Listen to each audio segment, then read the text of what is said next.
Howdy folks, Little John in the brewery, knocking up a couple of beers today. So doing two half batches, a little bit different than normally. Normally I do a full batch and then split it two ways and play around with the finish, but I'm actually going to do two separate batches. So I'm going to do one on this video, which is going to be a fat yak type of, not a clone, but just that sort of pale ale. And the other brew is going to be a triple hopped pale ale with a bit of a summery feel. It's going to be on a separate video. It's actually going to be the first of the grained to glass videos I've mentioned just recently. So I'll be doing that today as well, but obviously you're not going to see it. So what's got me to where I am today is there's been a little bit of a series of events which have led to today. This isn't what I was intending on brewing today. I had intended on brewing a full batch of Pilsner on the 3V system with the new Nano boil kettle from the guys at Cheeky Peak, giving it its first run. I haven't got around to doing yet. But there was a bit of stuff up with the yeast. The yeast I ordered went missing. It seems to me that it's actually blown out of my letterbox. It's quite windy up our place and sometimes the letterbox gets blown open. I had contacted the supplier and said, yeah, I haven't received this yeast. It was just dry packs, a couple of dry packs of W3470. It's going to do a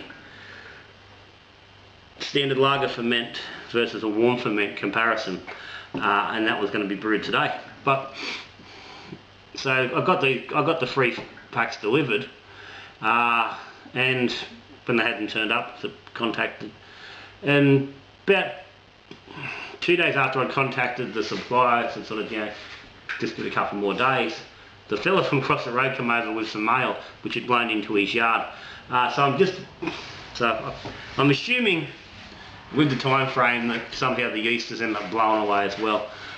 So I've got no lager yeast. So I started a few days back making up some starters with a bit of a Copenhagen lager I've got here from, would have been off last year's Loaded Dog, and I also have a separate starter here which is a little bit bigger, a bit fresher, of the Rocky Mountain, which I used on this year's Loaded Dog. But neither of those are ready to brew with today. They took a little bit longer to fire up, and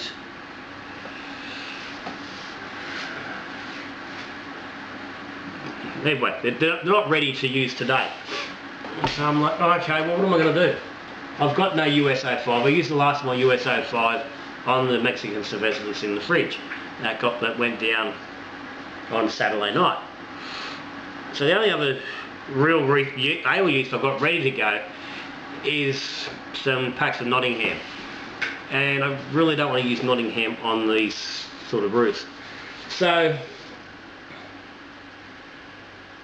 scratched my head a little bit and thought about it and what I'm going to do. So what I've come up with is, like I said, the Mexican cerveza's gone down on Saturday evening, and I did check it last night late, and it's got about a 3 to 4 inch krausen sitting on top of it. It's quite thick and heavy. So I thought, okay, let's top crop that. Now I haven't done any looking, but I'm not convinced that US-05 is particularly a highly recommended yeast for top cropping. But that's what I'm going to use. I'm going to top crop that and use that on this Fat Yakish clone, which is going to be a 12 litre batch. The other batch I'm doing, I've got some dried Kvik, some Jern's Voss, sitting in the fridge, which come from, I think it was Richard Glover. Off his Facebook group, I'll put a link below. He's a really good supply of Kvik yeast. He's got plenty of strains, plenty of availability of strains. So he sent me some dry yeast a while back when I got a vial of liquid. He sent me some dry as well. So I'm going to use that on this trip, on this other batch, and that will get discussed on that video. So this is brew. Let's look at this brew and what it is. As I said, it's a fat yakish type of clone. I've just realised now. I'm just going to put this on now. As you did just a minute ago, the robot brew, which is sitting just over here, and it's just got sitting at mash temp. You can hear it turn on. And anybody who watches videos frequently will be, well aware of the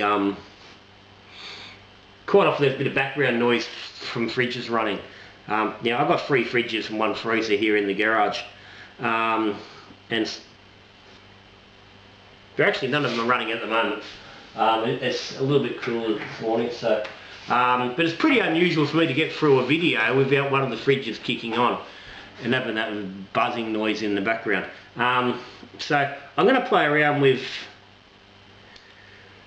a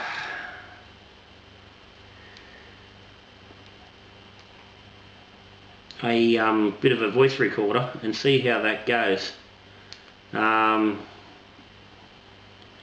Okay, so he's up and running. So as I said, I don't know how this is going to go. So this is a bit of a trial. So I'm just going to sit in here and see how that works. So I think that might make life a bit clearer. I really should get some mics and stuff, but we'll see how we go. Anyway, so the recipe. So I said I'm looking at the Fat Yak clone, and the reason I'm looking at the Fat Yak clone is recently when I've sort of fridges kicked in now, so be interesting to see whether that picks it up or not. So when I put out the word I was looking at starting up the Patreon, I've had people who said, yeah, great, we support the idea and that. But what I did get was one particular person, Kev Bristol, off his so links up through Facebook pages, and has recently-ish started retailing hops in sort of bulk quantities. He sells generally larger quantities, sometimes like half kilo bags, 250 gram bags of hops. I think he runs through, I think he's called the Hopping Mechanism. I will put a link down the bottom again. When Kev heard about the Patreon thing, he was keen to have a little bit of support. But what he's done is, instead of jumping on the Patreon and adding and contributing a little bit of money, he's contacted me and said, would you like some hops? I'll send you some hops up that you can use. I thought, fantastic, hops are bloody expensive. So he sent me a whack of hops. I'll show that a bit later. So in that was a couple of varieties which I've not used before, and stuff I've been missing. And particularly for this brew was Nelson Sauvon. He sent me a whack of Nelson. I've never been a big fan of beers with Nelson in it. I've not come across a beer with Nelson that I particularly like. But it is a very popular hop, and a lot of people use it in pale ales and enjoy the flavour. So I thought, okay, how am I going to use a big bag of Nelson Sauvon? And really the big thing that jumps to mind with the Nelson that's popular is Fat Yak. There's plenty of other beers that use Nelson, but Fat Yak is that's the one that just jumps out at you straight away. Everyone knows Fat Yak. Everyone's pretty much tried Fat Yak at some time. For a lot of people, Fat Yak was probably one of the first bloody craft beers you ever drunk. Getting it, you know, for a lot of, if you actually went back and looked, there's probably a lot of brewers that would say Fat Yak was one of the first beers that drove them towards craft and into brewing their own beer. Back in the day, it was a half decent beer. It's lost its impact a lot over the years. Partly because I think they've toned it down and they've changed the way they're using it, and probably using extracts instead of real hops and stuff. But with the growth in craft and the big explosion of really flavourful and lost big hoppy beers, Fat Yak sort of got lost a little bit. So it sort of sits on the fringes where it's still that introductory beer, but anyone serious really doesn't push there. But I thought those flavours, I said, they work for a lot of people. So I thought that's where I'm going to go. I'm going to do myself a Fat Yak clone. So I had a look and noticed it. Not a big fan, and given the fact I'm going to have to drink this beer, there's no point completely just making something I'm not going to be able to drink. So I looked at it and just played around enough to get what I want.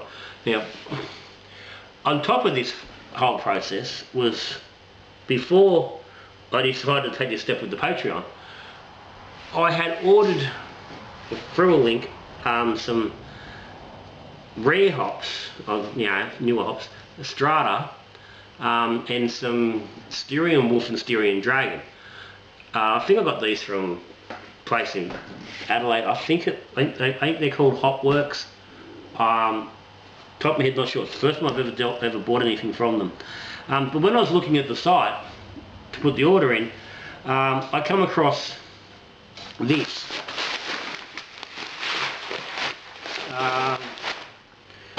Gladfields. Come across Voyager Voodoo. And it sounded quite interesting. And when I looked into it a little bit, Voyager is saying it's comes up like a mix of amber, Munich, and medium crystal. I thought, well, that sounds interesting. That's sort of the sort of things you might be pushing into flavour of, you know, your base malt. And given we live here in Young, Voyager to me is my local. It really is my local malter. They're only, you know, 2 hours down the road. Thereabouts. 2 hours at the crow flies, probably 2.5 maybe by road. But either way, they're local, but I can't access them easily, and I can't get them from my normal grain supplier. So, but okay, I'm getting these hops. I might as well grab a bag of this. So initially, the intention was to brew with this and some of these other hops. But doing a little bit more look, I think I'm going to keep that for a slightly different beer. But I thought this is going to work nicely. So, bullshit. That's enough bullshit. Let's get on with it. If you're still here, let's get into actually making some beer. So, recipe is, I said 12 litre batch. I'm going to use the Robo Brew. So I'm just going to do pretty much a full volume, one step recirculation. I'll ramp the temp a full volume with just probably a very tiny sparge at the end. I might not even worry about a sparge. Actually, I probably won't. I'll probably just run it straight through. So, I said I'm looking for 12 litres in the fermenter, so it's a bit over 19 litres in the Robo Brew to start with. So, grains are 1.864 kilos of Pilsner, so 80% Pilsner. That will be Weyermann's Bohemian Pilsner. 256 grams of wheat, just the standard malted wheat, which is 11% of the bill. And 0.21 kilos of the Voodoo, which is 9%. So just a little Voodoo. You don't want too much Voodoo in your beer. So I think that's going to get me. It's going to be. I think that's going to be fairly good on the malt base. about 15 SRM, I believe. It's actually listed. It's not. No, it's not showing up on the brew sheet. Yes, it is. Sorry, EBC 13.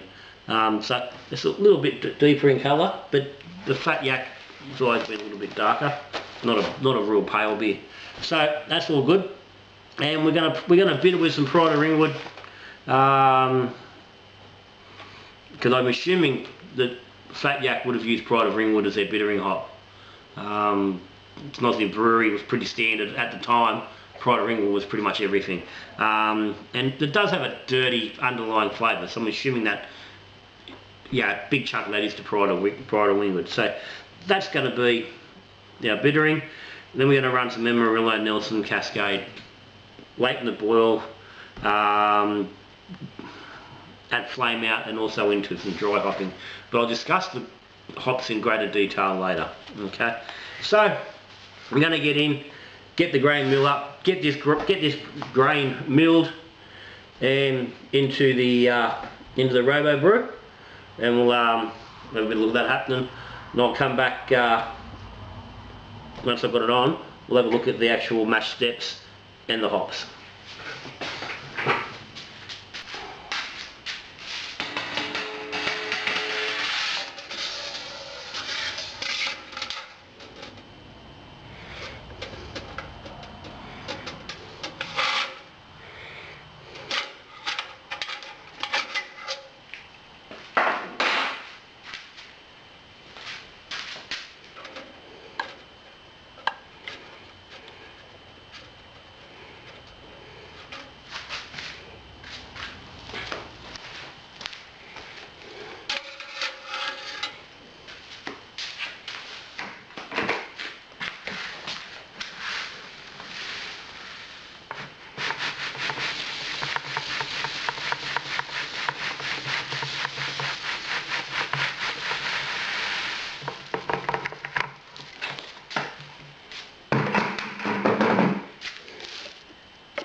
Right, we've come to the end of the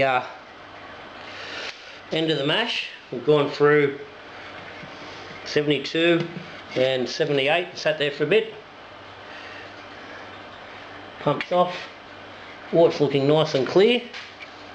So we'll pop the get the arm off.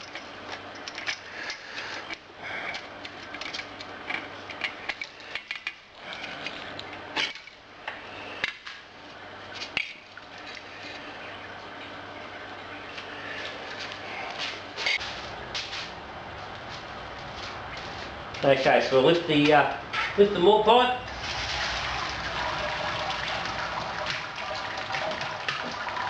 Get this draining. And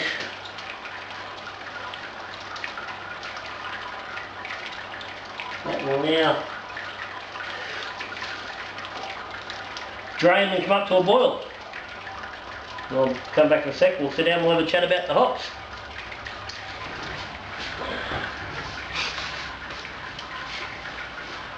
Okay, so while we come into a boil, we'll get the hops measured out. Probably hear the malt pipe drop, malt pipe draining back into the Robo Brew. Now I did do a refrac reading just towards the end there. It was a little bit low, but that's not uncommon with the refrac, but I don't always get a good solid reading with it. But I did leave the mash for a while. I've gone inside, I've doing a few things. I've come back up and I've found the mash wasn't recirculating really well. Certainly not as nice as I would have liked. It was a very slow overflow down the overflow pipe. So I don't know how long that had been going for. It seemed alright initially. I did let it sit for 10 minutes when I first mashed in before running the pump, which is always works fine, never caused an issue. So not sure what's going on. So at this point in time I don't know whether I'm a bit under on the efficiency and got a slightly lower number, or whether it's just a refrac issue and it's going to come back up. But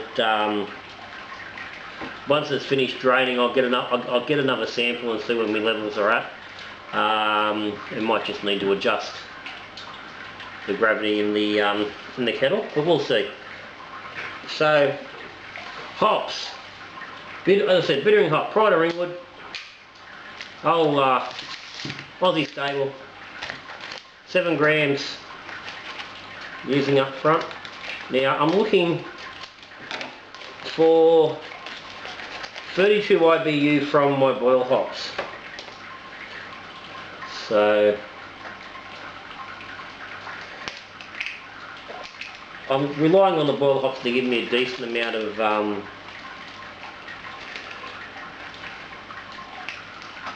hop presence. Oh, a bit heavy there. That's 7. So there's not a massive dry hop. So Pride of Ringwood, and that's going to go in for 60 minutes. So start of the boil, that will go in. And I said that's going to give me that nice earthy dirt flavour and a good Aussie bitterness. Then after that we've got some Amarillo, which isn't sort of traditional of what sort of hop you'd expect to see in the Fat Gap. It's more Cascade and the Nelson, but that's not exactly where we're going. Not completely traditional, so bit Amarillo.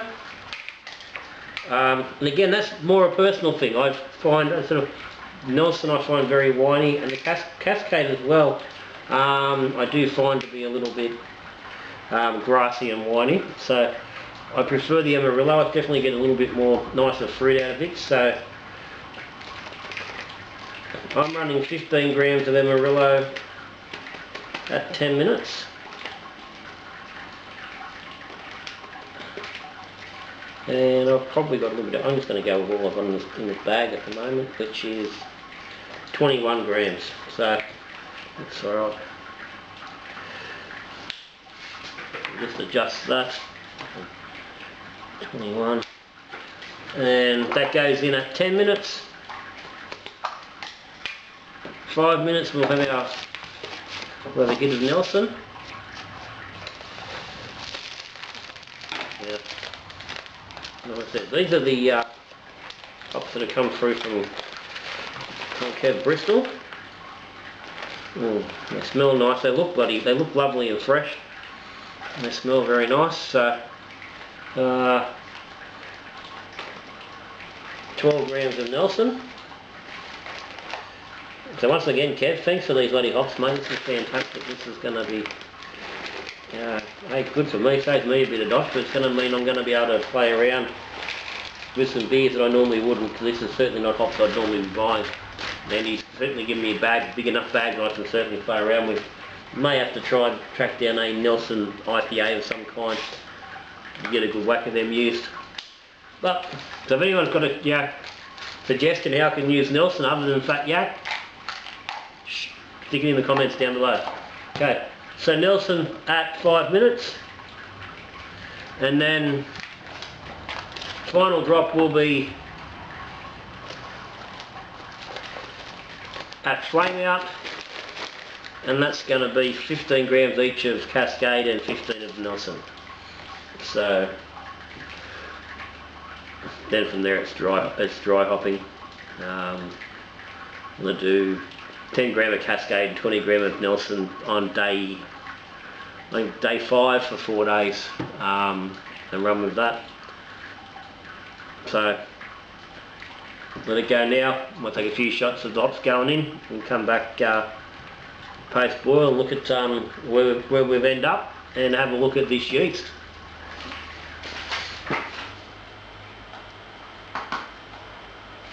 Okay, so we drain the malt pipe, we come to a boil, hot break is over and done with.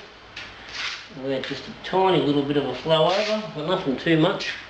I was looking for about 17.1 litres pre-boil.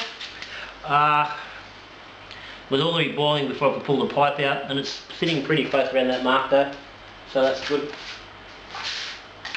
And we're ready for some hops, so I need a hop bag.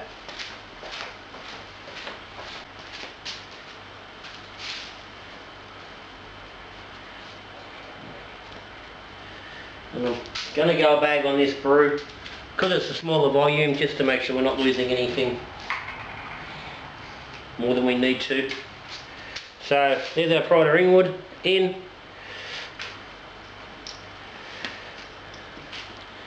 $60 minutes, so our next edition will be 10-minute edition, which will be the Amarillo.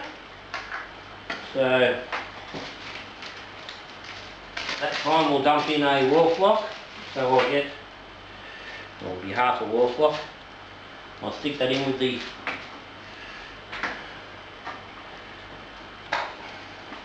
hops so I don't miss it.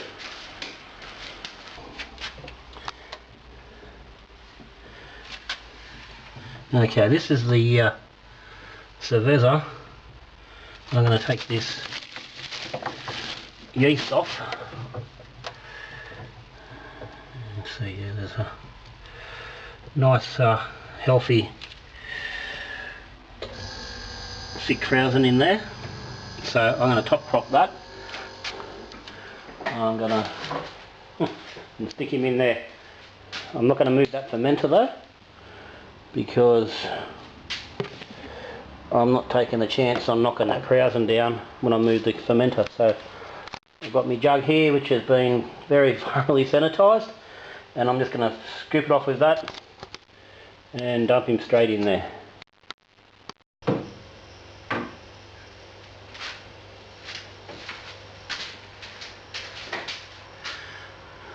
Oh, that's fairly thick and creamy.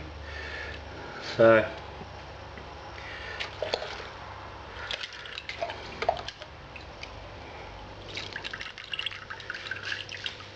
some more.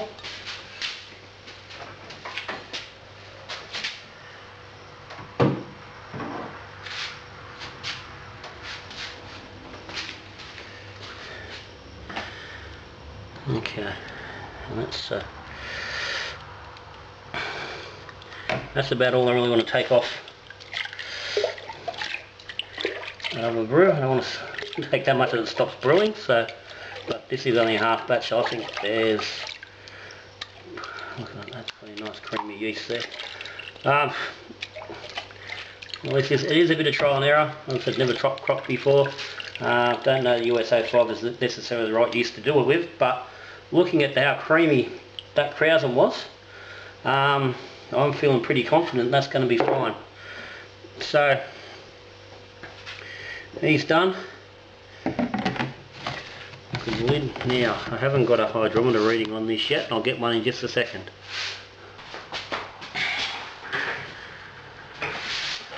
Rightio. So we're all in. Done. Shut your clone. This is probably sitting still about 25 degrees by the feel of that. It's not quite down to where it ideally would be. But it's going to come down pretty quickly. It's sitting on, actually it's sitting on 23 in the garage here at the moment. I'm going to have to ferment these at ambient, so it's not going to come down a heck of a lot more. But the next couple of days, we've had a couple of warm days. Today was still a bit warmer. It's a cool change coming through just at the moment. A little bit of rain, so temperature's going to drop off over the next sort of 4 or 5 days, back into the high teens again. So I think that's just perfectly timed. It's going to work out quite nicely for this brew. So I've ended up with about 11.5 litres. So I was after 12, not too far off. Again, I think I probably haven't allowed quite enough of the boil off with the smaller batch. And we're after a target gravity of 1040, and I'm going to say we're at 1042, so we're a fraction over that. So I'm pretty happy with that. I've got no problems with being there. I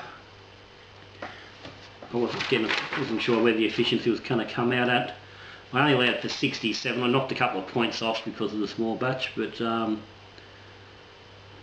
appears we got the numbers anyway. I was a bit concerned about not having that circulation not working properly, but it's appeared not to have been an issue. So had we had the extra half a litre, we probably would have been bang on that 1040 mark. So pretty pleased with that. So that's done. The only thing left now is to have a bit of a taste of this, see what we're looking at.